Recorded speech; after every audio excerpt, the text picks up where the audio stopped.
Apabila kita ditimpa dengan permasalahan yang merunsingkan kita, yang membebankan kita, maka dia akan membawa hati kita dalam keadaan ketidaktenangan. Fikiran akan menjadi berkecamuk ataupun dibebani dengan bebanan yang amat berat selagi permasalahan itu tidak dapat diselesaikan. Ketahuilah, ubat yang paling mujarab untuk menyelesaikan permasalahan itu, untuk menenangkan jiwa kita yang telah buntu ataupun permasalahan yang telah membelenggu kita, adalah dengan sentiasa tidak meninggalkan Al-Quran.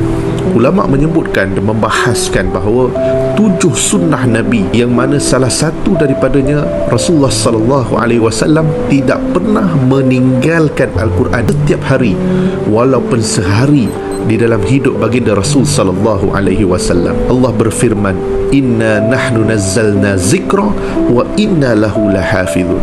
Sesungguhnya kami yang telah menurunkan az-zikr, iaitu Al-Quran, dan kami yang akan memeliharanya. Jadi jika ada kekusutan, permasalahan, terbaca saja Al-Quran. Walaupun Al-Quran itu kita tidak memahaminya, tetapi percayalah, dia dapat memberi ketenangan dan menyelesaikan permasalahan kita.